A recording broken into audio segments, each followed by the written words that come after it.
Tara will soon compete in the Miss Supranational 2025 pageant in Sa Poland ko din daw. sa Poland. Good Yes. luck, Tara. Thank you so Good luck to you. much. Bring home the crown. Thank you. At syempre si Era naman po, 10 years ng fashion designer. Sino-sino naman ang mga queens na nagsuot na ng iyong creation, Eran? The first one is Atisa Manalo for Miss Cosmo. It's the Jezebel National Costume.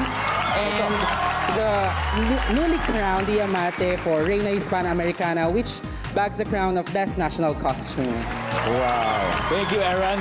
And good luck sa inyo. Ito, double points sa top 6 answers are on the board. Question is, sa loob ng restroom, pinagchichismisan nyo yung boss nyo. Tapos bigla itong lumabas. Wala po po. Sino na una? Eran. Wala pa yung, di pa. Ini-establish pa lang natin yung sitwasyon. Oh, imagine mo, Eran, ano kaya? Ano kaya sagot mo dito? I think pinag-uusapan yung sweldo. Oh, ito yung tanong, ha? Sa loob ng restroom, pinagchichismisan nyo yung boss nyo. Eh, biglang lumabas yung boss sa cubicle. Nandun pala siya. So, anong gagawin nyo? Yun yung tanong. Na iba. Sweldo, sweldo, sweldo. Sweldo pa din yun. Dagdag sweldo. Nandiyan ba yan? Wala. Tara, ano sagot mo? Makikipagplastikan. Like how? Paano? Idedeny yung sinabi. Parang wala nangyari. Wala na. I-deny? Uy! Wala. Okay, di bale. Rao, so imagine nasa restroom ka, pinagchichismisan niyo ang boss niyo, tapos bigla itong lumabas sa cubicle na nandun pala siya. So ano ang gagawin niyo? Dead ba? Wala lang. Dead ma. Nandiyan ba yan? Top answer. Rao, pass or play? Play. Okay, let's play this round. No coaching, Rian. So, lumabas yung boss mo sa cubicle, nandun pala siya, anong gagawin niyo? Ngingiti. Ngingiti na lang, parang ngiting guilty. Nandiyan ba yan? Wala, bench.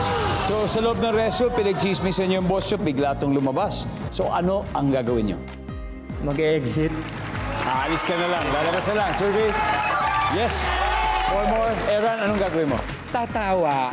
Tatawa. Pagtatawa naman ang sarili mo. Survey says, wala. Pinay pride, ayan na. Rao, again, nasa loob ng restroom, pinagchichismisan nyo ang boss mo, biglang lumabas ang cubicle. Maghuhugas. Maghuhugas na ng kamay. Maghuhugas ng kamay. Survey, nandiyan ba yan? Wala. May apat pa. Isa lang ang kailangan natin. Raven, ano kaya? Magsasorry. Magsasorry, Tara. Kuya, sasabihin ko na lang na hindi talaga totoo yung sinasabi ko. No. Mali yung rinig niya. Sorry. Aamin. Amin, Alexi, again, sa loob ng restroom, pinagchichismisan nyo ang boss nyo. Tapos biglang lumabas sa cubicle, nandun pala siya. So, ang question is, ano ang gagawin mo? Makikipagbiruan? Makikipagbiruan ka. Boss, pogi mo ko Para babulain mo yung boss. Survey says, no! Oh, kasi pag nakipagbiruan ka, kakausapin mo eh. Diba? So, anyway, 3 rounds down and the scores are in. Pinay Pride 217, Queenmaker 75. Ang dami pang hindi nahuhula ang sagot. Kaya oras na mamigay ang ating huling 5,000 pesos sa... 5,000. There po. Hello. Hi, what's your name? Krisa po, Krisa from?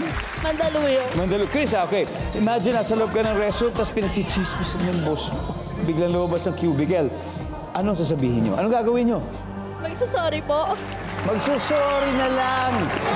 Diba? Nandiyan ba yan for 5,000? Yes! Congratulations! Congratulations.